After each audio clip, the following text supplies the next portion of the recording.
Bebesaurios, bebesaurias y bebesauries, bienvenidos nuevamente a su carnicería de confianza, a todos aquellos amantes del buen comer, amantes del mejor beber todavía. Estamos aquí estrenando set, para que noten aquí dándole un twist a la carnicería, apegándonos un poquito más al estilo carnicero. Mi querido Arturo y yo tenemos a un invitado, un gran invitado, tremendo invitado, muy interesante, con un tema muy interesante, muy mejor conocido como el maestro del maridaje y como susurrador de los viñedos también. Susurrador. Hoy, Hasta Pistiágoras me han dicho a veces, güey. ya ven que hay cambios de entrada en el contenido de las copas. Sí. Y mi estimado Hoy no Arturo, estamos tomando cerveza, hermano, hoy estamos tomando sí, vinito. hoy cambiamos para hacer el maridaje en la carnicería con un vinito que ahorita nos van a presentar y nos van a explicar bien de qué se trata. Sí, pues fíjense que contándoles así muy rápido a mi buen Alex, estábamos hace ratito recordando cómo fue que lo conocí. Fue en un evento ahí en las Quintas Carolinas. Pues yo pienso que fue hace como unos, ¿qué será, hermano? Unos 4 o 5 años. Por ahí, ¿no? Más o menos. Probablemente más, porque eso fue antes de pandemia. Ah, ok, sí es cierto. Tal vez por Sí, ahí es de cierto. 2018. Sí, se me hace que yo apenas... Igual y sí, más. es cierto, güey, sí es cierto. Se me hace que apenas llegaba a Chihuahua. Sí. Sí, yo tengo 7 años aquí. Así como unos 6 años, ¿no? Algo así. Por ahí. Bueno, el chiste es que pues fuimos a un evento, Marce y yo. Pues nos gusta mucho el vino, entonces estuvo interesante que había una plática. Resulta que Alex era el orador y fue de ahí donde lo conocimos, güey. Entonces, como que la verdad, escucharlo hablar de vino, güey, fue que nos enamoró y luego ya nos acercamos con él, le preguntamos si hacía otro tipo de eventos. Legales todos, obviamente, güey. Sí, claro. Y entonces, pues de ahí nos contó que hacía catas guiadas. Entonces Maridajes. empezamos a ir maridajes, empezamos a ir ahí a eventos a su casa. Pero bueno, ese es como lo conocí. La verdad es que creo que vale mucho la pena platicar también de la experiencia para que conozcan a la calidad de invitado que estamos trayendo, porque, o sea, creo que siento que va a hablar cosas bien interesantes y yo creo que Sí, claro. si hay alguien en Chihuahua que tiene credenciales es Alex, ¿no? Entonces, pues digo, de lo que estuve ahí viendo que hiciste favor de compartirnos, hermano, veo que eres egresado de la Napa Valley Wine Academy, ¿no? Sí, correcto. Entonces, ¿qué tal esa experiencia? ¿Cómo fue? Fíjate que fue de esas cosas que no muy planeadas, resultaron ser muy chidas. Yo en realidad nunca tuve intenciones profesionales como sommelier. Ok. Era un simple hobby que para mí significaba mucho, me lo tomé en serio y tenía como esta percepción de aprender de algo que me gustaba mucho, pero como desordenado, sin estructura.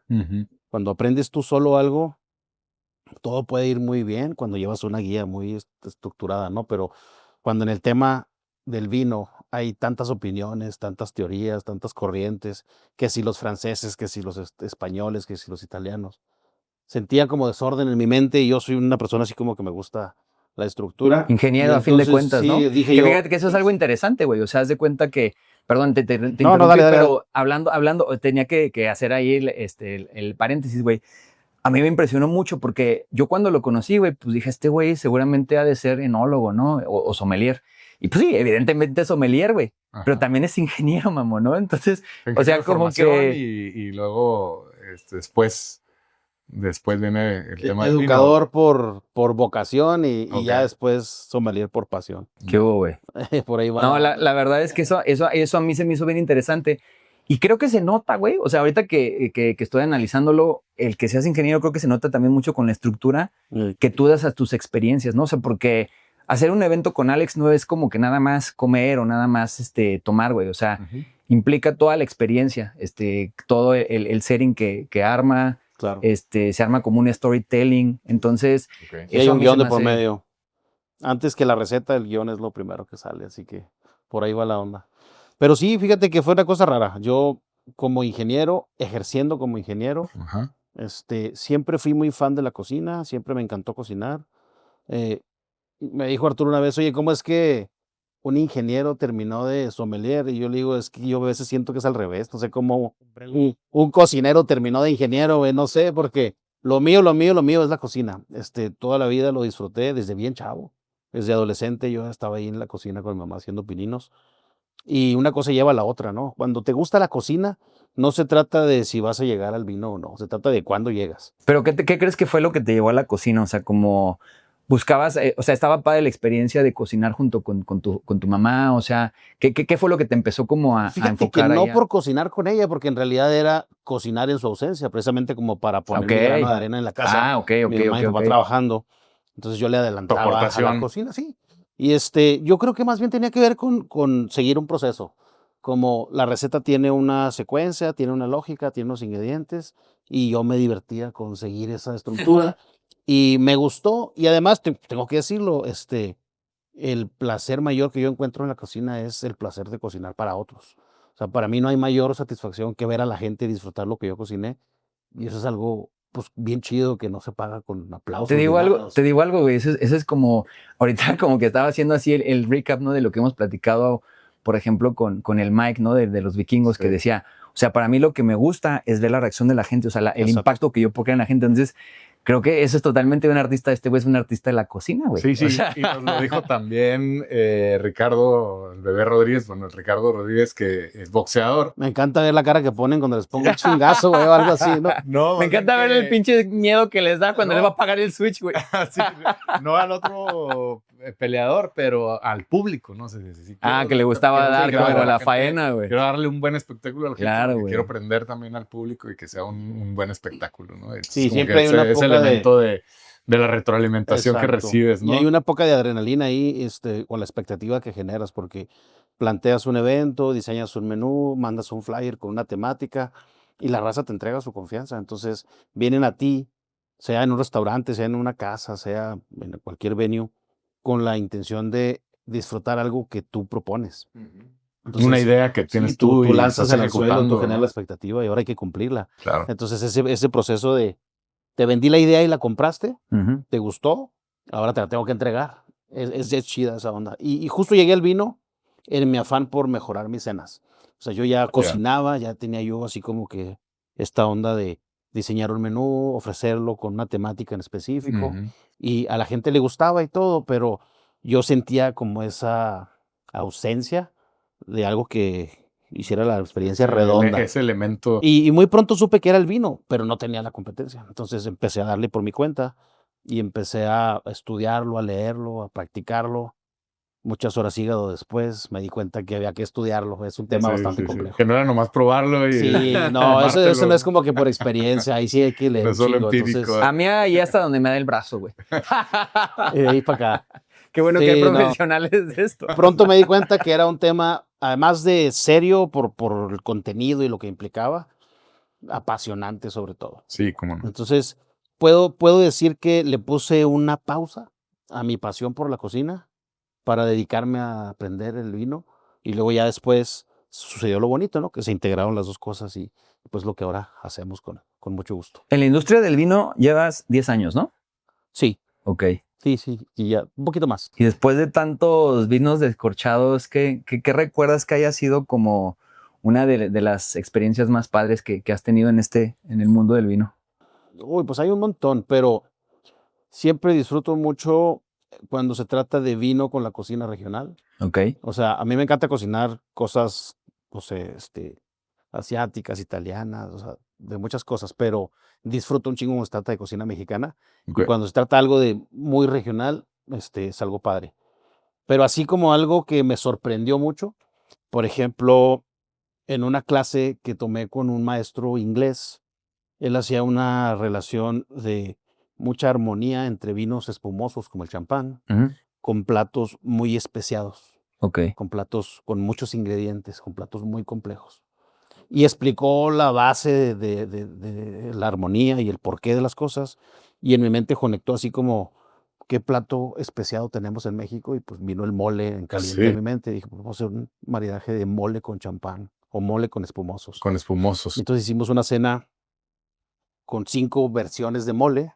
Mole verde, mole Ajá. almendrado, mole negro, mole rosado, y con diferentes proteínas y diferentes recetas. Y todo lo maridamos con 5 diferentes vinos espumosos, entre ellos obviamente champán. y fue una locura. O sea, fue una cosa que no te esperas porque culturalmente hablando, nadie te sirve mole con champán. Sí, es novedoso. O no llegas a pedirlo. No es lo primero que se te ocurre cuando te sirven un molito, ni un molito a lo mejor es lo primero que se te antoja cuando te sirven una champán. Fue mi manera de poner en práctica la teoría porque el maestro explicó muy bien el fundamento de la armonía y de la relación. Y dije yo, bueno, vamos a ponerlo a prueba. Y funcionó muy bien. Ese ha sido un maridaje que me voló la cabeza. Y hasta la fecha, cuando lo repito, todos los invitados se van con esa sorpresa porque nadie se espera mole con espumosos, pero jala muy bien, ¿eh? Ajá, ¿Y tu sí. experiencia como juez, qué tal ha sido? En los concursos de vino, pues la verdad es que pues siempre ha sido un viaje, un aprendizaje. Porque además que sepas eso, Gus, o sea, aparte es juez pues en varios eventos que se hacen en México. Vas mucho, por ejemplo, a Valle de Guadalupe, ¿no, hermano? Sí, tengo la fortuna de participar en el México International Wine Competition, que sucede una vez al año en Ensenada, con el auspicio de la OIB, que es pues una de las autoridades internacionales del vino.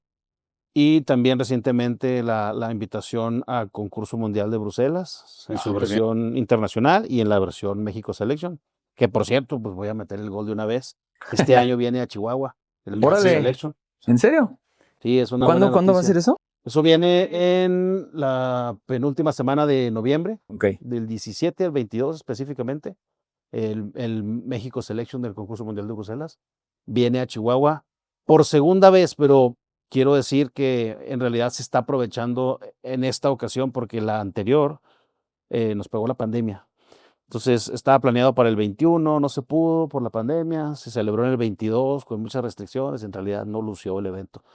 Y ahora viene en 2025. Ah, qué interesante. Fíjate que aprovechando que tocas ya el tema de Chihuahua y con los años que tienes tú ya pues en esto, ¿cómo ves tú la evolución tanto de la cultura del vino en Chihuahua como la industria del vino en Chihuahua que Cada vez ha ido creciendo vamos viendo más. que ha ido creciendo, que bueno, pues ya estamos, incluso te comentaba ahorita que ya empezamos a formar parte de ella también, nosotros ya luego lo incorporaremos también aquí al podcast, un proyecto que tenemos ahí en familia, pero pues bueno, me ha tocado a mí ver más o menos de cerca cómo ha ido creciendo, pero me interesa mucho la perspectiva tuya de alguien como experto y que tienes ya pues muchos años en esto. ¿Cómo has visto? Dividiéndolo de esa forma, ¿no? La industria del vino y la cultura del vino, que creo que son cosas distintas, a lo mejor estarás de acuerdo. Sí, son entrelazadas, se necesitan mutuamente, pero tienes razón, ha habido un crecimiento tremendo. Culturalmente hablando, somos una región emergente, pero mucha gente ignora que en los años 30, 40 del siglo pasado, ya en el estado de Chihuahua se cosechaba uvas, se hacían vinos, algunos cultivos terminaban en brandy, otros terminaban en vinos tipo Oporto, pero digamos que hablando de la parte de la naturaleza, Chihuahua ha demostrado desde hace más de 100 años que es tierra factible para el cultivo de la vid. Sin embargo, como industria yo marcaría un punto de inflexión en el año 2009-2010, que es donde muchas de las bodegas más antiguas empiezan ya comercialmente en serio. Y cuando digo antiguas, es relativo, ¿no? ¿Cuál es, por ejemplo, Sí, de claro, las primeras que fue? Pues de las primeras está, obviamente, Encinillas, está Tres Ríos, está Viñamora, está también en su momento Hacienda Bustillos, hoy Casa Establo. Antiguas, digamos, Pinesque. contemporáneas, ¿verdad? Porque... Sí, o sea, decir Las otras ya antiguas... desaparecieron. Decir antiguas porque es relativo. son antiguas porque fueron, digamos, las primeras En Chihuahua. en Chihuahua, Es correcto. Formalmente. Digamos, ok, después de todo este... Pero también contemporáneamente por lo que decías ya antes, ¿no? O sea, en Chihuahua se ha Sí, producido hubo como un resurgimiento. Ajá, es como una especie de resurgimiento que está pasando. Que además el otro día yo escuchaba que, por ejemplo, aquí como que es un estado que produce mucha nuez, pero creo que en cantidad de lo que requiere un viñedo o una nuez, pues es un abismo de diferencia, El ¿no? tema del agua es otro factor. Entonces, ese es otro factor, güey. Es otro factor interesante. 30% o menos. Que limitante o no, porque por ejemplo en el Valle de Guadalupe, ¿cómo lo hacen? También tienen ese mismo problema, ¿no? Bueno, hay que decirlo, sigue siendo un desierto, sigue siendo un sitio sin lluvia, pero bueno, ellos tienen una influencia marina importante que sube vientos húmedos y tienen algo que ver con el comportamiento de los viñedos. Acá no tenemos esa influencia y tenemos más continentalidad. Esto significa entre los meses fríos del año y los calientes hay una diferencia tremenda, pero también tenemos la posibilidad de aplicar riego en algunas regiones del estado y eso es lo que lo hace interesante. Decías tú ahorita la comparación con los nogales, pues es una realidad. O sea, el nogal es un cultivo que nos ha dado identidad en el estado y que sigue haciéndolo y seguirá, pero sí nos pone a pensar Tú sí ves esa migración como algo pues tal vez no migración, posible. pero probablemente el crecimiento acelerado de la nuez ya no se siga viendo en el futuro y que empiecen otros cultivos un poquito más amigables con el tema del recurso. Sí, Pero es una sí, especie de transición, si de tienes una hectárea de reconversión de los nogal, cultivos presente por el tema de la necesidad del agua y la ey, escasez del agua. O sea, si exacto. necesitas menos agua, mejor en vez de Sí. sembrar nogales ahorita, pues te vas al tema de la vid. Y México, Que los tiempos también de producción pues son menores, ¿va? O sea, Sí, lo una que te nogalera tienes que lo esperar que te 15 tardas años en para que te empiece a dar cultivar la retorno. nuez Y el viñedo al y el cuarto, viñedo. y quinto México año. como país en el mundo, o sea, ¿qué tanto figura así en comercio? O sea, en exportaciones. No, México, o sea, el vino mexicano se toma en México. O sea, realmente no Sí, hay o sea, mucho de si te dijera una exportación. estadística, menos del 5% del vino Wow. mexicano se exporta. Y eso No, es no por el estamos en volumen de ese producción punto. que no, o es más, ni siquiera es algo No, que nos interese. O sea, todavía ¿de qué no, tal va? vez. ¿De Por qué eso, va? por ¿De eso qué va preguntaba eso? yo y hacer esa diferencia entre lo que es la industria y cómo está creciendo y la que es la cultura Sí, de está consumo de interesante. vino. Hay una manera fácil de explicarlo. En este país, 7 de cada 10 botellas que se abren son extranjeras. Ok. Entonces, hay mucho por hacer en el mercado De nacional. acuerdo. O sea, sustituir las importaciones primero antes de pensar en exportar, creo yo. Hace sentido. Sí, sí, sí. No significa que sea malo exportar, no significa que no se esté haciendo, pero en términos de volumen, en realidad el vino mexicano se consume en México, por lo pronto. Sí, Ojalá está, que exacto. el crecimiento siga acelerado para que en su momento tengamos un mercado local satisfecho y luego nos quede para Sí, aventar sí, para y afuera. una demanda, pues, o sea, porque también el consumo de vino, también los niveles de consumo, los índices de consumo de vino tampoco son tan altos Sí. en México. El prestigio va bien, ¿eh? El Sí, sí, vino sí. mexicano se está posicionando, cada vez hay más presencia en las medallas en concursos internacionales de vinos Qué del interesante, ¿no? país. Y pues tenemos las condiciones para seguir creciendo. Mi experiencia a tu pregunta es, desde que yo me involucré con el mundo del vino, lo único que ha hecho es crecer. O sea, ha sido un crecimiento constante. Quisiéramos que a un ritmo más acelerado, por supuesto, pero crecimiento es bueno siempre. Y en ese sentido ha ido. Y la gente también lo entiende mejor, lo acepta mejor. Y hay que decirlo, hay una comunidad Ujú. de profesionales del vino más grande. Cuando yo empecé, no sé, tal vez éramos 2 o 3 sommeliers en el estado hace 10 años. Y ahora hay un montón de gente involucrada con esto, que obviamente se genera un ecosistema de mayor proyección cultural y la gente lo adopta y lo quiere. De acuerdo. Va chido. Sí, sí está creciendo. La verdad es que incluso se ha formado una comunidad también de gente que está interesada, de Ujú. consumidores de vino, de consumidores que van y compran el vino a la tienda y consumidores que se interesan por las catas, ¿no? Que ese es el tipo de eventos. Sí, fíjate que eso sí he visto Mucha en experiencia. Chihuahua. Sí he visto en Chihuahua que sí cada vez de repente hay más eventitos, ¿no? Que se hacen, no sé, hace poquito creo que hubo en Altozano y pues al menos al año sí ha de haber que unos 4 o 5 así No importantes. estamos lejos de decir que cada fin de semana hay Sí. algo relacionado con ¿En el serio? vino. Sí, sí, sí. Wow. No estamos lejos. O sea, si te conectas bien en las redes con toda la gente involucrada, las bodegas, los restaurantes, los sommeliers. Está pasando todo el tiempo. Me hace falta ver más Al box. menos güey. yo particularmente este año, digo, a lo mejor también he estado un poco más atento y más cercano, pero yo veo Sí. promocionales de catas Sí. cada Todo el fin tiempo. de semana. Bueno, creo que Sobre eso todo hacen ahora también que en con el la clima castellana, ¿no? Sí lo hacen cambia el muy clima seguido. y etcétera, pero sí, y en muchos restaurantes y los mismos viñedos y Que Alex también colabora con muchos viñedos, güey, y muchas casas, ¿no? Sí. Entre ellos Cabal. Cabal, he trabajado también con Encinillas en algunas ocasiones, he trabajado con Casa Establo, con Tres Ríos, colaboro mucho. La verdad es que yo soy un enamorado del vino, pero sobre todo un enamorado del vino chihuahuense y todo lo que implique proyectar el vino de mi estado, yo encantado, cabrón. Entonces, es lo que más disfruto. Y fíjate que además de que pues Alex es un maestro del vino, de la cocina, a mí se me hizo bien interesante que el otro día que hicimos justamente un evento con él, que por cierto todo el mundo salió maravillado, en verdad dijeron, ¿quién es este güey? ¿Por qué cocina así? Quedaban enamorados, güey.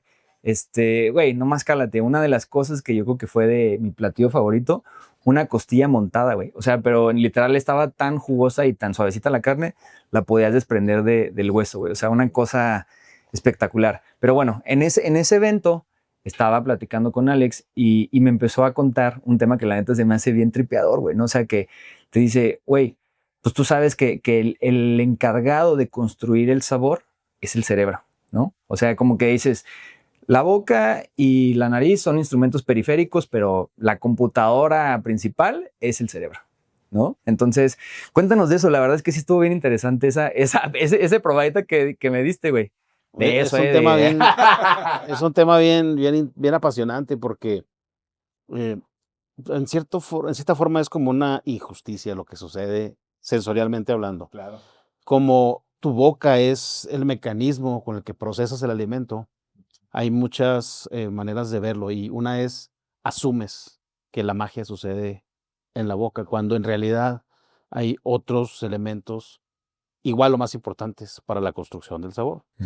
Eh, Cuando platico de este rollo, mucha gente me preocupa, ¿cómo eso de que el sabor no existe en la boca y existe en el cerebro? Es que sí, como que no, a lo mejor Tiene no lo captas de inicio así, ¿no? Sí, de entrada, o sea, porque estás acostumbrado a probar cosas y pues desde aquí, ¿no? Incluso desde que eres bebé. Yo A lo mejor- tengo bebés, veo así como los bebés exploran todo primero así por la boca, Sí. pero es un tema incluso más de textura, de sensación, de Sí, ver qué hay es mucho esto. involucrado. Ujú. Y no quiere decir que esté saboreándose los juguetes o la mugre que se encontró en el piso tirada. O sea, no es un tema de sabor. Es una un tema- exploración también. Ajá, entonces como que hay una parte física también de la lengua que es otra función que tiene Sí. Hay un montón de aspectos de por medio. Vamos a tratar de estructurarlo.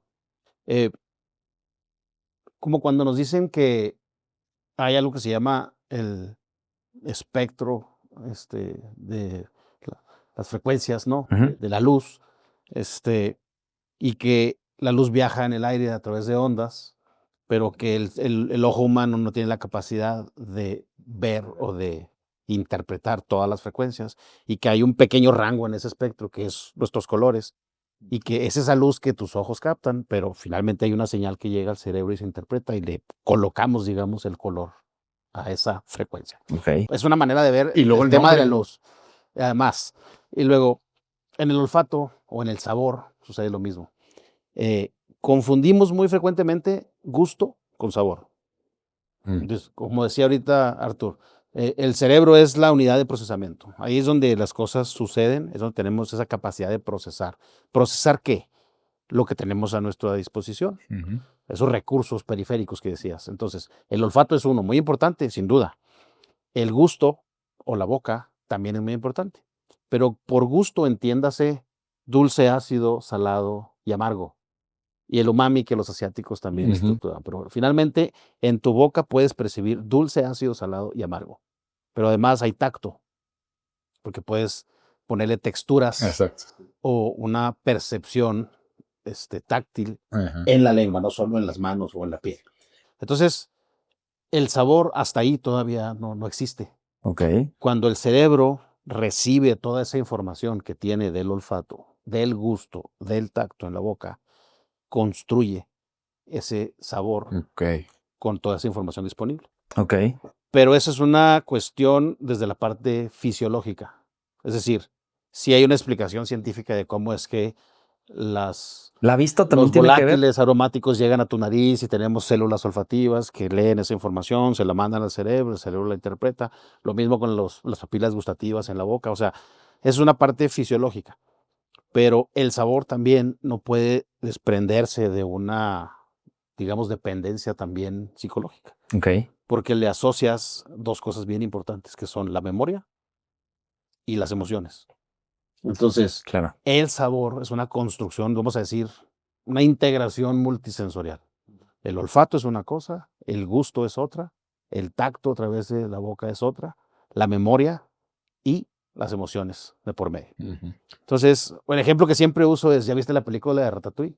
Sí, ok, hay una escena en donde el Esos dos juez colores así. prueba la receta Sí, Claro, esa es mi claro. viaja escena favorita de esa al película. pasado y entonces conecta con que hay olfato de por medio, definitivamente, hay un gusto de por medio en la boca, claro, pero también viajó al pasado Y lo conectó con la y emoción. su memoria conectó con las emociones que le generaban ese episodio en el que su mamá, cuando él era niño, le cocinaba el ratatouille. Entonces, esa es una verdadera construcción del O sea, sabor. eso tiene que ver también entonces con los gustos. O sea, haz de cuenta, digamos que, no sé, si a lo mejor algo de repente es medio difícil de probar por primera vez o astringente, no sé, la cerveza, ¿no? La cerveza puede ser que también parte de lo que te gusta, o el vino puede ser que parte de lo que te gusta Sí. es que lo asocies a momento en el que pues tú estás, no sé, con amigos, con tu pareja, con tal. O sea, tiene que ver también todo ese ambiente que te recrea. Sí, claro.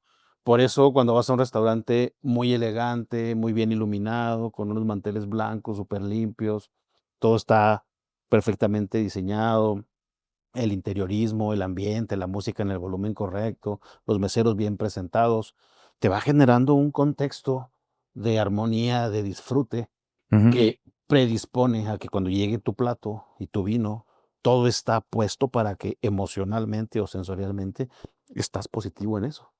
Te imagínate un escenario contrario, ¿no? Ujú. Sucio, demasiado caluroso, un mesero con mala apariencia, los platos mal armados, así como, b sin mucha vista, todavía ni lo pruebas, Pero sientes que y eso es puede haber parte, una predisposición. sientes que eso es parte como del fine dining o por ejemplo, no sé, en el caso de unos tacos. O sea, no te pasa. A mí, por ejemplo, me pasa que sí creo que, y a lo mejor estoy errado, o sea, pero de los mejores que me he tocado probar a mí en Ciudad de México son de puesto, ¿no? Entonces, como que Claro. siento que a lo mejor también puede ser que lo crees en ese ambiente, pero en el fine dining. Es que como que siento que hay tantas variantes dentro de la industria gastronómica que cada una crea su esencia y Es su un poco magia. lo mismo, ¿no? exactamente. O sea, tú ya le diste otro contexto al taco, ¿no? O sea, Finalmente cae en una la misma relación. estructura. O sea, si hay una memoria positiva y hay una cuestión emocional así positiva, lo aprecias. Ok. Mira, te voy a poner un ejemplo como el de los tacos. Yo recuerdo mucho subirme al Chepe sin haber desayunado bien, irme a Divisadero y bajarme en la estación directo a las gorditas, están ahí haciendo en un tambo, que no es fine dining y no es así como que lo más Me elegante, queda claro. pero gastronómicamente hablando es una experiencia inolvidable, porque hay de por medio, como te digo, el olfato, el gusto, sí, lo físico siempre va a estar, Ujú. pero si el contexto, la memoria te lleva a una construcción positiva de la experiencia, el sabor acá arriba O sea, se puede construye ser que a lo mejor. mejor también, si hubieras tenido una mala situación antes de eso, Claro. ya estabas predispuesto, andabas emputado, o sea, a lo mejor ya ni Sí, siquiera claro. disfrutabas Sí, la comida, ya ¿no? llegas de malas y ya no lo disfrutas y se va a quedar Qué asociado ahí, interesante. improntado ahí. Te fuiste a un spring break a Cancún y allá comiste ostiones o algo y te intoxicaste y 3 días de la ¿Y madre ya en no el te va a gustar el Spring hospital, Break? vómito. No, y No, el spring no break lo sí, sé, pero Rick. los ostiones no. Pero los No ostiones lo no, sé, güey. Rick. El spring break sí, pero a lo mejor le generas una aversión o un rechazo, por ejemplo, Sí. a los ostiones frescos. Ok. O a una cerveza, o un tequila, o un algo que El te No tequila estás te creo, no, pasa, no, tomando. no, Rick. no, no, no exageremos, no, no A creo que una lleguemos a marca, ese digo, o extremo. sea, a un, Sí, a sí uno en pasa, particular, sí, sí porque le pasa. agarras luego asco de que no, es que a mí la Tecate Light no me gusta porque una vez, y es algo que no tiene nada que Sí, ver con la oye, eso Tecate está Light. bueno O para sea, eslogan, ¿no? O sea, sí, una marca diciendo, una peda que se te salió de control no nos no define es como nuestra marca, culpa. cabrón. Sí. Sí, no es nuestra culpa, pero Oye, por ahí va. por ejemplo, si fuera el caso que metes o sea, ¿alguna vez has hecho un experimento de decir, voy a presentar en esta botella preciosa un vino, a lo mejor me voy a mamar, ¿verdad? Pero ponle tú, no uno de Tetra Pak, pero uno que digas, Algo pues básico. algo básico. ¿Y crees que también si la presentas en una botella chingona, le sirve la copa, toda la experiencia, el güey puede decir, cabrón, oye, pinche vino fino, güey? O sea, ¿crees que eso Eso pudiera pasa. ser? Sí puede ser, definitivamente, pero depende mucho de, digamos, la sensibilidad Del de a quién le paladar. estás queriendo hacer Sí, eso. claro. Okay. O sea, es como si yo te digo que tienes una moto Harley y le pones un motorcito de, no sé, una Una Honda. itálica Sí, una Itálica. 50, una madre así, y lo vas a engañar porque Vas a engañar al chopper. pareciera Ok. Al chopper no la lo vas a carcasa. engañar. El chopper Exacto. se va a dar Ese cuenta. es el punto. O sea, ¿puede pasar? Sí, por supuesto. Puedes influir en las personas y puedes guiar o ser, cómo te diré? Predisponer a las personas o influir. pero depende de quién tienes enfrente. O sea, si es una persona que sabe, que conoce, que entiende del vino, que lo ha disfrutado, no necesariamente que sea un sommelier, Ok. pero no puedes hacerle eso a cualquier persona, porque siempre la parte física y sensorial ahí está. Hay una predisposición, pues sí, pero finalmente lo físico ahí está. Entonces, esa es la magia del vino, que cuando lo entiendes, cuando aprendes a hacer una cata o a identificar qué cosas hacen que a ti te parezca un vino bien o qué cosas hacen que tú lo rechaces, Ujú. te conoces a ti mismo. Ok. Y entonces ya no es tan fácil que alguien te venda un vino por bueno cuando en realidad no lo es, ni es tan fácil de que te convenzan que algo te va a gustar porque no tiene las características que son tu perfil.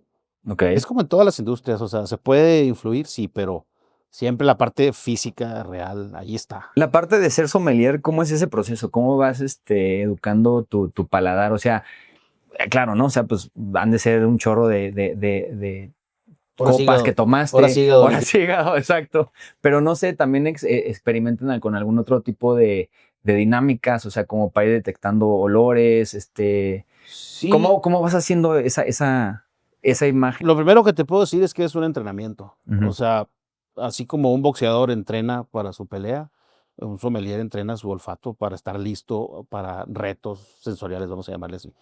Eh, lo que sí es bien importante es decir que la capacidad física todos la tenemos. Ok. O sea, el ser sommelier no es una cuestión de superhéroe, de que naciste con una nariz privilegiada y un don sobrenatural.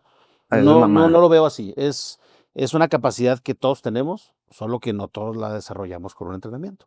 Entonces, si tú te pones a leer, a estudiar, te preparas, te entrenas y practicas un montón de manera consciente, es importante para desarrollar tu sensibilidad con la nariz y con el gusto. Ok. Pero es la mitad de la chamba.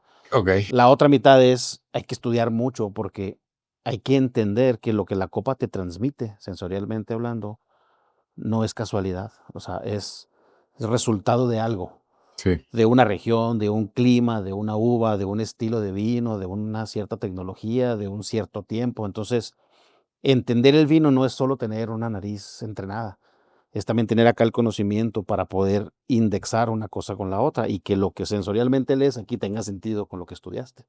Son dos Sí, chambas. definitivamente. Qué bueno que lo dices porque me das algo de esperanza porque yo en general cuando he participado en catas o cuando he participado ahora que tuvimos incluso la capacitación con una sommelier que era una capacitación específicamente sobre el tema de los olores y los sabores, ¿no? El tema de la conexión y identificar los sabores y los ejercicios de, pues a ciegas, ¿no? Lo estás probando y tienes que relacionarlo, etcétera. En general siempre me ha costado mucho el tema del olfato. Sobre todo el tema y por eso decía el tema de los colores que les ponemos, es una percepción, que es una frecuencia que tu ojo identifica y tú le llamas de una forma y el color pues es un acuerdo, ¿no? O sea, Mi rojo no necesariamente es tu no hay rojo. ninguna certeza de No hay que ese manera de tono saberlo. que yo veo es el mismo que tú ves, pero los dos le llamamos rojo, ¿no? Y Yeah. tenemos esa convención. Y en el tema de los olores pasa algo parecido, ¿no? También. Sí. Y a mí me cuesta mucho ponerle palabras, ponerle nombre a los olores. En general, porque yo siempre lo había asumido como un tema de que pues, yo padezco un poco de alergias, tengo el tabique desviado, etcétera. Pero a mí los olores me pasa como en la película de Ratatouille. Para mí el olor me genera un pensamiento totalmente abstracto, me lleva a colores, me lleva a recuerdos, me lleva a personas, me lleva a emociones. Y me cuesta mucho trabajo transformar eso en esto es regaliz, esto es pimienta, Sotobosque. Sotobosque. Sí, estas mamadas que Siento andan que por hay ahí. algunos que es muy mamador, ¿no? Sí. O sea, digo, ¿cómo hacen eso, güey? O sea, ¿cómo pueden identificar, cómo puedes ponerle el nombre? Esa parte es la que no yo Petricor del hemisferio norte. sí, y güey. la... Alguna parte de ser mame, ¿no? O sea, Sí, mame, mucho es, pero, Sí, pero hay olfatos y hay cerebros ya muy entrenados y con mucho conocimiento de cuál y de por qué, incluso el tema de ese que es un clásico de la pata de jabalí, que cómo vas a traer pata de jabalí, bueno, pues es que porque alguien sabe dijo que esa pata de uva, jabalí, en esa literal, güey. región hay jabalíes y sí es posible, ¿no? Y resulta que sí es posible. Entonces, ok, bueno. Pero eso que dijiste es real o Y a te lo mejor lo alimentaste. no, es real, es real. No mames. Que a lo ¿Alguien mejor- le y hay puso? muchas así, ¿eh? Sí, hay muchos así. Pelota de tenis y, ¿Y ga- te ha y tocado pide gato, escuchar pide eso? gato y la madre. Y que, ¿por qué? Porque el olor te lleva a eso, ¿no? Pero, Formas por de ejemplo, a mí asociarlo. me cuesta mucho y, bueno, saber que No, mira, es algo relájate. entrenable. Relájate, mira, te voy a decir 3 tips. Primero, no es posible que identifiques algo en una copa si no está en tu inventario olfativo. Exactamente, O sea, exactamente. si yo te digo, esto tiene el aroma de regaliz, que decías ahorita tú, pero tú en tu vida has olfateado el regaliz. ¿Cómo diablos lo vas a Yo identificar? no sabía que no era lo la- puedes que era la asociar, regaliz. no lo Yo no puedes sabía que era asociar. regaliz. Yo me imaginaba como la corniz, me sonaba. Sí, Me imaginaba güey. un pájaro y nada, güey. O sea, nada que ver. es Un planta, regalito, güey. te Sí, sí, sí. imaginas. Pero yo no sabía qué era. Entonces me decían, es que esto es el olor a regaliz. Grosella. Ahí Ah, está. su ¿Qué no lo casi. escuchas? Ay, ¿Qué no lo escuchas? Perdón, que no lo hueles. Y lo, pues no, güey, no sé ni qué es la regaliz, Casi güey, ya no sé me quién es dices ese sommelier que te dijo eso. No te creas. El punto es, mira, no es posible identificar sensorialmente algo que no está en tu inventario. Eso me Exacto, refiero sí, con sí, definitivamente. la Necesitas copa irle que- introduciendo es un tema todos de- esos es una input indexación, sabores. es una indexación. Ajá, O sea, sensorialmente colocas algo que está en tu memoria olfativa. así es. Entonces, si yo te digo, esto lo uso mucho en las catas y les digo, a ver, imagínate que estás en el súper y agarras un racimo de cilantro, lo frotas entre tus manos y lo olfateas. El solo hecho de describírtelo asocia con tu memoria olfativa y como es algo que está muy en nuestra cocina, no es reto Ujú. imaginarte el aroma, que en realidad es recuperar de tu memoria cómo es ese aroma, ¿no? Pero si te digo, oye, vas a agarrar un racimo de eneldo, lo vas a frotar y lo vas a olfatear, a lo mejor el eneldo no es algo tan común para todo el mundo, Definitivamente. porque si no cocinas no estás muy expuesto, entonces difícilmente me vas a decir que un vino blanco trae aroma de eneldo si no lo conoces. Entonces, hay que tener un inventario amplio para poder sensorialmente identificar. Pero esa es una parte. Ujú. La otra es que no todo el mundo entiende cómo en realidad funciona el olfato. Yo, por ejemplo. Y el olfato tiene Sabor. tiene sus etapas. Ahí te va. Todos tenemos el impulso automático de respirar Ujú. para mantenernos vivos, pero ahí no hay una cuestión sensorial involucrada. Luego tenemos la olfacción, que es cuando tú deliberadamente llevas algo a tu nariz con la intención de leer sensorialmente, Ok. como cuando olfateas un plato de comida, una copa o hasta tú mismo, ¿no? O sea, con una intención estás olfateando. Hasta ahí tienes un cierto alcance, pero el verdadero momento importante para la construcción del sabor se llama retroolfacción. Ujú. Mucha gente dice, el retrogusto. Espérame, es que no se trata de retrogusto, es una retroolfacción. ¿Por qué? Acá dentro en tu cabeza, nariz, garganta, oídos, están conectados por conductos, cavidades que generan flujo de vapores. Entonces, el olfato no llega a tus células olfativas de la nariz solo por hacer esto. Cuando masticas, cuando tragas y cuando sacas aire, llegan expresiones olfativas siempre a tu nariz. Entonces vamos a hacer un ejercicio para comprobar eso. ¿Les parece? Ok. Ahora pues traje aquí una prueba. Fíjese bien, las instrucciones son muy precisas. Antes de A que ver. lo pongan en su boca, es un granito de pimienta rosa. Pude haber traído pimienta negra, pero dije algo que no sea tan común. Ujú. Sí. Pimienta rosa.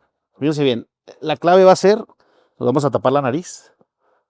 En todo momento tiene que estar la nariz tapada porque quiero demostrarles cómo es que la retroolfacción es igual o más importante que la olfacción normal. Entonces, Ok. vamos a poner el granito de pimienta en la boca con la nariz en todo momento tapada. Lo van a procesar como si fuera un caramelo. Pásenlo por la lengua. O sea, nada más como que lo pueden chupas. morderlo incluso. Y entonces, sensorialmente, lo que va a haber es lo asociado con el gusto. Tal vez un poquito spicy porque es una pimienta, pero no vas a construir el sabor por completo, porque la nariz No está tienes la bloqueada. nariz, claro. Vas a abrir la boca y puedes meter y sacar aire por la boca mientras no sueltes la nariz. Ok. Y aunque metes y saques aire, no hay una construcción completa del sabor. Está bloqueado. Ok. Háganlo y yo les voy a decir lo que sigue. Entonces, una pimienta como si fuera un caramelo, como si fuera una mini Halls que estás ahí procesando, inclusive muérdela. Sensorialmente ya hay un picor, ya estás asociando con algo que es spicy, pero no construyes el sabor. Ahora, abre tu boca sin soltar la nariz. Abre la boca, saca y mete aire. No hay una construcción ni de aromas ni de sabores. ¿Estamos de acuerdo? Ok, ahora, metan aire, suelten la nariz y saquen el aire por la nariz. Y en ese momento se construye. Esa es la retroolfacción. Ok. Entonces, si te Sí, fijas, sensorialmente hablando, es más importante Cambió todo. cuando güey. salió Qué que barbaridad. cuando estabas procesándolo solo con la boca. Entonces, ¿por qué no construiste el sabor desde el inicio? Porque no tenías el sentido del olfato, lo Ujú. estábamos bloqueando. Ujú. Cuando soltaste la nariz y sacaste aire, esos vapores llegaron a donde deben llegar y entonces el cerebro obtuvo la información que le faltaba y entonces, ¡pum! De Conectó. repente ya tienes el sabor de la pimienta rosa en tu boca. Puedes hacerlo con un montón de cosas. Ujú. Qué interesante, güey. Nunca había disfrutado tanto Una granito de pimienta. Oye, yo nunca pensé que decir eso, güey, pero, o sea, está chido comerte una pimienta rosa, güey. Sobre todo Como un ahí está tapada al dulcecito. principio. Sí, lo sentí como un dulcecito. Sí, justo. Sí, pero si te fijas, o sea, el perfil de la pimienta lo lees ya en realidad después de que soltaste. Sí, hasta que salió Antes así, estaba totalmente te picó un bloqueado. poquito y salió. Y, Ujú. Ahora imagínate que estás resfriado, estás en una congestión tremenda o tienes una alergia tremenda, entonces no construyes el sabor de la comida bien porque el sí, olfato no está jalando. eso es algo que me pasa Entonces, constante. el sabor se construye acá, Ujú. siempre y cuando tengas toda esa información disponible. Y dijimos es el olfato, el gusto, el tacto, Ujú. que también influye, y por supuesto la memoria y lo emocional que puede ser positivo o negativo. Esa es la construcción completa del sabor. Esos son los tipos de experiencias, güey, que tienes cuando vas a un evento de Alex, güey. O Sí, sea, bueno, como ya. que siento que sí juega mucho con los sabores. Por ejemplo, una vez fuimos a una, bueno, hemos ido a 2 blind dinners contigo, ¿no? Sí, Los blind dinners. eso es muy sensorial. Ese es muy sensorial, güey. O sea, porque pues tienes tapados los ojos, entonces, como que está interesante porque lo que comentaba Alex es que pues si ya no tienes la vista, que es como uno de tus sentidos que más usas, te obligas, ¿no? Como a hipersensibilizar el resto. Claro. Entonces, pues te explotan más los sabores. O luego, creo que también juegas mucho con ingredientes que no te esperarías, ¿no? Sí. Como que tu cabeza sí, si no tiene esa visión, o sea, puede decir, no, güey, ni de pedo que este arroz tiene. Creo que me tocó una vez uno con carne seca, un risotto con carne seca, Sí. un pedo así. Entonces, como dices, no, güey, ¿cómo chingado de tener Ajá. carne seca el risotto? Eran justo Tenía carne seca, güey. Pero, o sea, como hongos no de lo San ves, güey. Juanito Ok. y carne seca, era un risotto. En un menú muy chihuahuense. Eso me gusta, que trabajes con sabores y con ingredientes e insumos Sí. regionales, locales. Y eran estas fechas, pues, justo había pasado la feria del hongo en San Juanito y fuimos a Krill a una cata y de regreso en la carretera, así había un montón de comadres vendiéndonos los hongos y nos trajimos varias bolsas. Y llegando a casa hicimos un maridaje chihuahua Ahora, y ¿sabe? el risotto tenía hongo de San Juanito y carne seca. Muy bueno. ¿Mágicos o normales? No, normales. Con No, razón me supo ya me tan está rico. emocionando, yo creo, Yo también, güey. de las Dije, ¿cuándo es el experiencias. próximo? Como le llaman experiencias, dije, pues bueno, me sale muy... No te creas, güey. La Oye, verdad es que sí, cocino. Justo como creador de experiencias, también has hecho esta transición a creador de vinos, ¿no? Te has Sí. aventurado también al tema de hacer tu propio vino, ¿no? Sí. Incluso me parece que lo que estábamos tomando, quisiera que nos platicaras qué es lo que nos Yo tomamos. quisiera que nos porque- dieran una copa más. ¿Se podrá? Sí, claro. Sí. Fíjate que yo soy un Platícanos de tu vino. fiel platícanos de- creyente de que la uva de Chihuahua es una cosa excepcional. No solo lo digo yo como sommelier, hay un montón de expertos que lo dicen. Expertos de otros estados aprecian mucho la uva de Chihuahua y hay regiones en el estado con unas características bien distintas entre sí. No es lo mismo que te tomes un vino con uvas que se hicieron de Sacramento o de Delicias, Saucillo, o de acá de Satebó o La Junta o Guerrero. O sea, cada región tiene lo suyo y Chihuahua tiene esa gran diversidad. Y entonces el modelito del negocio es, vamos encontrando uvas de muy buena calidad, vamos haciendo que el vino siga un estilo que saque lo mejor posible de esas uvas y empezamos a comercializarlo. No se trata como de una estrategia de volumen así súper tremenda, más bien vamos en vinos específicamente para eventos, buscando que en eventos privados que nos contratan la gente tenga un vino muy bien hecho, que sea digno representante de lo que Chihuahua puede hacer. Y nos ha ido bien, fíjate, la gente lo ha aceptado. Este en particular es un Cabernet que probamos desde que empezamos con el capítulo y nos ha ayudado a entender un poquito que Cabernet, Merlot, Tempranillo, Shiraz son uvas que en el estado de Chihuahua crecen de manera Sí. excepcional. Somos tierra de tintos, pero hay que decir que ahí vienen fuerte los blancos. Los blancos también. espumosos, porque también tenemos regiones para eso muy apropiadas. ¿Y esa es tu etiqueta o...? Sí, esta es una de las etiquetas. Estamos ahorita... Dijiste que era un Cabernet, ¿verdad? Sí, bueno, este es el Merlot, el primero era el Cabernet. El que estamos tomando ahorita era el Cabernet Sí, y este nos es el estamos Merlot cambiando ya. al Merlot. Ok, Y muy bien. las etiquetas siguen así como la estructura del juego de ajedrez. Ok. Alfil, caballo, torre, para Ya vi que este era el, hacer este ahí era la el alfil, analogía ¿no? con diferentes uvas, Ujú. pero siempre con la intención de sacar lo mejor de las uvas del estado y un buen vino. El modelo es ese, no tengo viñedo, pero compramos Este la uva. Merlot, ¿de dónde es la uva? Esta uva de Merlot es de Satebó. Es Atebó. Sí. Órale. ¿Y el Cabernet? Viene de la región de Cuauhtémoc. De Cuauhtémoc. Sí. Oye, ¿y Muy afrutados, muy así, huele diferente. qué crees que fue lo más desafiante que te tocó ya en la creación de un vino, no? Porque siento que ha de ser una experiencia, pues, un tanto diferente. O sea, digo, obviamente va relacionado porque, pues, ya estuviste como educando mucho tu paladar, tienes muy sensibilizado tu gusto. Pero ¿qué ha sido lo más desafiante ya cuando te enfrentas como un productor? O sea, te pones a pensar como de todas las experiencias que has recolectado y te fijas como la uva que más gusta o cómo fue este proceso. Pero sí, ya había identificado previamente las uvas que creo gustan mucho, tienen mucho equilibrio, las regiones de donde salen esas uvas. Eh, más bien el reto está con el cliente, con la gente, porque eh, a veces somos como muy malinchistas y le damos más peso a vinos que por fama llegan de otras regiones, pero no necesariamente son mejores técnicamente hablando. Entonces, sí es un poquito picar piedra y convencer a la gente de que el vino chihuahuense tiene mucho que ofrecer y que el vino se compra por lo que vale, no por lo que cuesta. Y a veces las comparaciones no, cuando no son muy objetivas, no son buenas. Si tú vas a comparar un vino con otro por los pesos que pagas por él, pues no hay manera de competir con algunos vinos extranjeros que nos llegan con un precio que es prácticamente imposible igualar. Sí. Pero decir la verdad son estilos que cumplen una función. No hablo mal de nadie ni de ningún país, pero hay vinos que tienen como su segmento muy claro y sirven para ciertas cosas.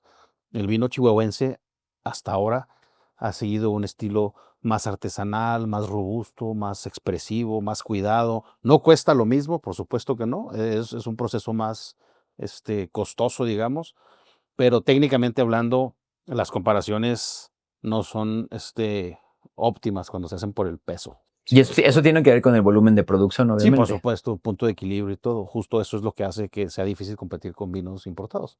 Incluso estoy viendo que ya tienes Marbete también, Sí, ¿verdad? claro, Y sí, sí, sí. está todo, Sí, todo, sí, Todo, todo en hermano, orden. todo en orden. El listo, asunto listo es que para...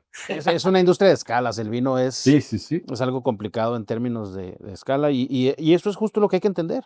O sea, mi proyecto no es competir con el volumen de esas marcas que están presentes en todos los estantes, en todos los restaurantes de todo el mundo.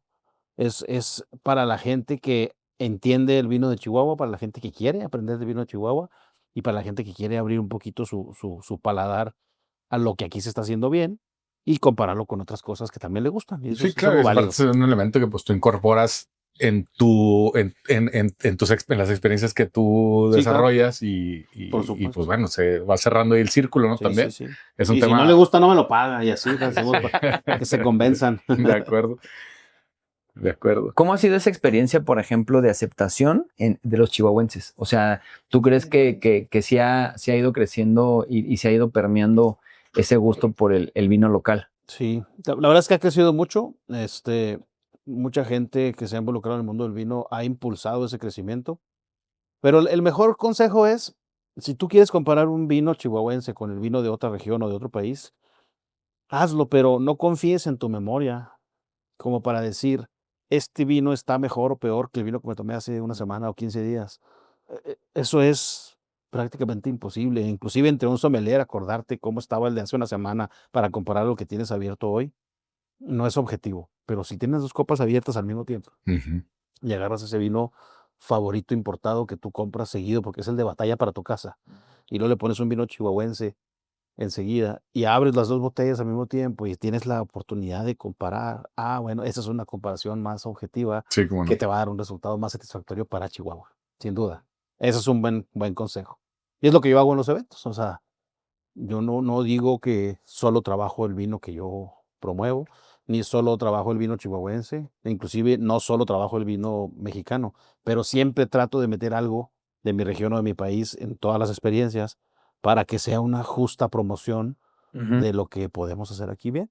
Y es que aparte yo pienso que las industrias así se van armando, ¿no? O Sí. sea, lo de Valle de Guadalupe no creo que ha sido de un día a otro. Como tú me decías el otro día, o sea, tiene No, mucho su chamba tiempo bien que se hecha. viene Y siguen desarrollando. Y Entonces, colectivamente, que ese es otro elemento. O sea, Valle de Guadalupe se hizo un equipo que ha trascendido Sí, claro. y que ha crecido. Y lo ves en la carta, ¿no? O sea, llegas a una bodega y en el restaurante hay vino de ellos y de otros.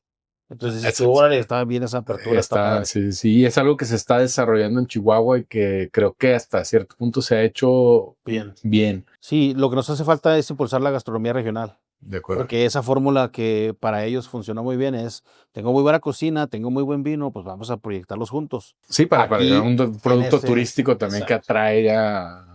En ese sentido por va ahí el va la- crecimiento de Chihuahua. Hay que irle metiendo cada vez más la gastronomía regional para que se enriquezca la experiencia. Porque en general Chihuahua tiene una vocación turística, ya Sí. existía. sí. Y a lo mejor no bien explotada, pero existe ya una vocación turística de Chihuahua que se ha trabajado mucho, que se ha hecho mucho esfuerzo por generar, por explotar a lo mejor, Claro. digamos, esa vocación turística. Y la verdad es que el tema de los viñedos, de los vinos locales, de la gastronomía, pues es a lo mejor, voy a aventurar a decir que es el elemento que faltaba para que Sí. Chihuahua detonara Sí, es una su fórmula potencial muy bonita turística. además. O sea, Sí, turismo, cómo no. vino, gastronomía. Sí, ¿Quién sí, reniega? ir a un viñedo y quedarte bueno. ahí y hospedarte en el Ujú. viñedo, comer, Es toda la experiencia comida, de lo que hablábamos. beber bien. y probar el vino de ahí y probar los vinos que están de la región, etcétera. Es una experiencia pues Muy muy chida. bonita, ¿no? Chida que Sí, la verdad es que Chihuahua está creciendo tremendo. Tal vez no tenemos el número tan fresco en la mente, pero Chihuahua ya tiene más de 50 viñedos. Wow. Entonces es algo que se Un dice buen fácil, número. pero ya marca. sí. En términos de volumen, tal vez no estamos en la misma liga que el Valle de Guadalupe o que Coahuila o que Querétaro, pero en términos de calidad, sin duda tenemos mucho con qué presumir y con qué ir definiendo nuestra identidad, porque además eso es importante, ¿eh? Hay vinos en Chihuahua que son muy característicos de Chihuahua, que nuestro clima, nuestro suelo desértico, nuestro calor los proyecta así, muy afrutados, muy corpulentos, con mucha personalidad y que son muy característicos de una zona tan árida, por así decirlo. Ok. Que no sé si eso me lo dijiste tú la vez pasada. O sea, las uvas también cuando son expuestas a temperaturas tan extremas son más expresivas, ¿verdad? O sea, tanto como Sí, calor les o gusta frío. la mala vida. Sí, la planta sufre estrés de varias formas y ese estrés, digamos que la orilla a preocuparse por la calidad del fruto, porque ahí es donde está la semilla que podría germinar una nueva planta. Ok. Entonces, cuando la planta Claro. está sufriendo porque no hay los nutrientes suficientes en el suelo, tiene que ir más abajo para buscarlos. Ok. Si no tiene la humedad suficiente, también el sistema de raíces cobra importancia. Si el calor en el día la estresa y le da la señal de madura y avanza, pero en la noche en el desierto, ¡fum!, la temperatura se baja a 20 grados y le da frío a la planta, dice, ¿qué pasó? Se confunde. Me confundí, me desperté antes de tiempo, ¿o qué? Entonces deja esa maduración un momento y eso hace que retenga acidez y retenga fenoles y se va poniendo interesante, pero la fórmula es que la planta sufra, porque cuando la planta sufre, Mira. se esfuerza por la uva. Hay que sufrir para merecer, ¿viste? Exacto. La mala Y vida. que es otro de los elementos. No le que den tiene- ideas a los machistas, ¿eh? No, espérate, güey. No lo lleves por ahí. Otro de los elementos interesantes que tiene Chihuahua es que hay una variedad de climas también, ¿no? Hay microclimas dentro del mismo estado, de las mismas regiones, ¿no? Por ejemplo, Cuauhtémoc, pues hay microclimas en la misma región, como la conocemos. La región de Cuauhtémoc tiene varios diferentes claro. tipos de climas. muchos. Microregiones. Sí, hay algo que se llama escala Winkler, que es un sistema que se desarrolló en Estados Unidos, en la UC Davis, para clasificar, tomando las variables de comportamiento climático y todo este asunto, por zonas en donde podría cosecharse con éxito la vid para vino. Ok. Y Chihuahua tiene 5 regiones, entonces no son muchos los lugares en el mundo que pueden presumir tener las 5 Winkler en una zona geográfica, como en un estado, por ejemplo. Pues hay que Es algo muy aprovechar privilegiado. eso. Eso es algo Eso que es ya algo se que hay que está haciendo, que se está aprovechar. haciendo, que Va muy bien. exacto. Oye, Alex, nos gusta hacer, ya se nos ha hecho como una costumbre, ¿verdad, Gus? Hacer una sección de preguntas y respuestas. Buscando una respuesta. Buscando la respuesta más primero que venga a la honesta, mente. más honesta que te venga en Órale. el momento. Entonces, por ejemplo, ¿cuál es tu uva favorita? Cabernet Sauvignon. Sin duda, tintas. Ujú. ¿Cuál es el mejor ejercicio cerebral para disfrutar mejor el vino? Con los ojos vendados. Cuando catas un vino y sientes que está pesado, ¿es una sensación física o es más como en el sabor que puedes empezar a distinguir una maduración? Pesado como de cuerpo. Sí, de cuerpo. Ok, sí, sí, físicamente lo detectas. Por decirlo así rápido, un vino de mucho cuerpo se aleja del comportamiento acuoso. Ujú. Lo sientes más denso, más viscoso, más pesado en boca. Sí, sí, físicamente se siente. Ok. ¿Cuál es el error más común que comete la gente al maridar vino y comida? El error más común, elegir primero el vino antes de seleccionar el plato. Ok, muy ese común es eso. bueno. Es Esa muy común. es buena respuesta. O sea, piden el vino antes de saber qué van a ordenar y entonces ya el vino que elegiste como que Ya no descarta chocó. ciertas cosas. De acuerdo. A ver, esta va a estar interesante y creo que nos interesa a muchos.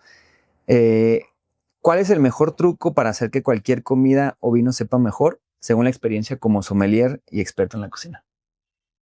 Para hacer que cualquier vino, ¿Qué es alguna de las técnicas que tú dices, bueno, hacer si quiero... de entrada, si quieres mejorar un plato, ponle vino. Ok, O sea, el vino por excelencia es esa bebida que logra sacar lo mejor de tu receta.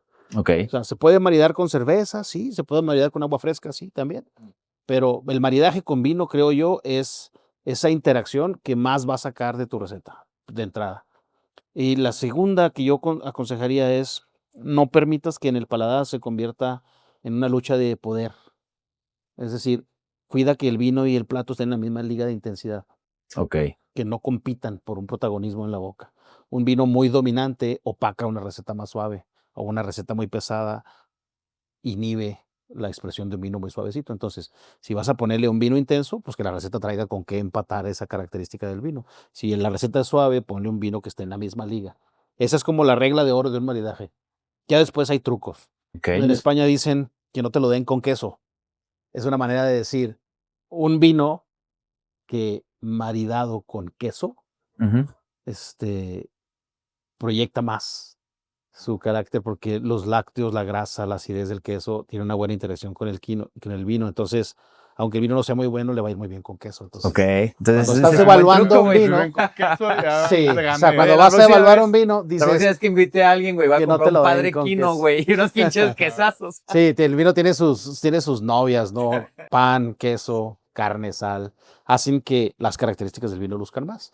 Pero no es que sea un truco, es la realidad. Y cuando entiendes esa relación, haces mejores maridajes. Ok. De acuerdo. Para cerrar, y hablando de quesos, bueno, relacionado a los quesos, ¿cuáles son los mejores burritos de Chihuahua? Madres, si me hubieras Esa dicho nos el gusta mejor siempre vino de hacérsela. Chihuahua, a lo mejor hubiera estado más difícil, pero Pero es que nosotros somos gordos, Oye, entonces volvemos nos al interesa tema la de- harina. Nos interesan los burritos. volvemos al tema de la memoria y las emociones, ¿no? Pero Sí, sí, sí, Creo- sí. creo- Para ti, ¿cuáles son los mejores burritos? ¿Cuáles Sí, son los sí, burritos sí, que sí, así sí. más te gustan? Eso quiero saber. fíjate que yo disfruto mucho los burritos que están en el trébol de Canal y Ocampo. Que hacen las tortillas ahí. Sí, que las hacen ahí, que antes estaban frente al gimnasio del Del PRI bachillerato. del San Pedro. no, De San Pedro, sí, del San otro lado Pedro. de la cuadra. Antes Sí, estaban ahí, los se movieron acá sí, para, sí. para el trébol del Ocampo. Porque hacen ahí las tortillas y en especial el guiso de chipotle es buenísimo. es Ahí está. clásico. Ahí está la ¿Así recomendación. específico o más gordo me quiero ver? No, esa era la Con respuesta que ese, estaba eso buscando. bueno. Ese Es que, burro es bueno. Fíjate que luego ya deberíamos de empezar así como hasta publicar nuestros rankings, ¿cómo va? De El acuerdo. burrómetro. Porque El burrómetro, Va. oye, güey. Esto se Qué lo gran hemos idea el preguntado a todos los invitados burrómetro. que han O sea, estado nomás me aquí. llevan de juez. Sí. Sommelier Oye, de sí, hay que burritos. hacer, exacto. Así lo Hay que vamos a hacer una hacer. sesión con Alex de sommelier de burritos. En las catas siempre me preguntan, oye Alex, ¿cuál es el maridaje para un burrito de frijoles? Madres, me ponen en la... Sí. ¿Pero qué Depende de los dirías? frijoles. Depende, si llevan queso y chorizo, Queso menonita, manteca de tempranillo, puerco. un tempranillo. Yo siempre asocio tempranillo con puerco por alguna razón. Ok. Sí, va Ahí bien. está. Vamos a Puede ser. intentarlo. Vamos a Sí. intentarlo. Jalo. Oye, Alex, pues la verdad es que fue un gusto Hombre, gusto es tenerte mío. aquí, platicar contigo. Está bien padre, pues que la gente, digo, mucha gente ya te conoce en Chihuahua Sí. Pero pues siempre está padre para la gente que no ha tenido esa oportunidad, ¿no? De vivir una experiencia A la contigo. Está padre que te escuchen hablar, que sepan ellos, ¿no? El tipo de experiencia a la que podrían accesar. Sí. Entonces, pues déjanos tus redes, Alex, por si alguien quiere buscarte. Claro. Ahí es donde publicas normalmente tus Sí, eventos, ahí ¿no? normalmente publico y ahí es mi mecanismo para que me contacten. Ajá. En Instagram me encuentran como som.alejandro, som de sommelier con doble M. Ok. SOMM.alejandro. Y en Facebook me encuentran como sommelier Alex Rubio. Ok. Ahí estoy a la orden, un inbox con toda confianza, lo que se ofrezca, vamos a la orden. Súper recomendable. Entonces, Gus, ¿algo más que quieras agregar? No, nada, nos deja la reflexión de que si el sabor es una construcción del cerebro, pues vivimos en nuestra propia burbuja gustativa, ¿verdad? Cada quien, también el tema subjetivo del sabor y Eso es cierto. cómo lo digo por lo que te comentaba ahorita de cómo para mí son los sabores y cómo para ti van a ser los sabores. A lo mejor hay una diferencia, pero también nos podemos poner de acuerdo en los nombres, ¿verdad? De las cosas. Somos seres sensoriales finalmente, pero no olvidemos que la parte física ahí está. Así es, y que todos tenemos esa capacidad y ese es un elemento importante que es lo que me dio esperanza a mí de decir que, bueno, puedo entrenar la nariz. Luego hay que hacer un tallercito estudiar. de análisis sensorial. Sí, ándale, ve, exacto, güey. No solo para el vino, o sea, es que es increíble cuando te construyes el contexto correcto, cómo cambias tu capacidad de apreciar lo que puedes tomar. Ujú. Por ejemplo, vino es lo que estamos hablando aquí, pero en la chela es lo mismo, Sí. En un café, en un agua fresca, natural, hecha con fruta fresca. O sea, sí entender cómo funcionan tus sentidos hace una diferencia tremenda en cómo lo vas a disfrutar.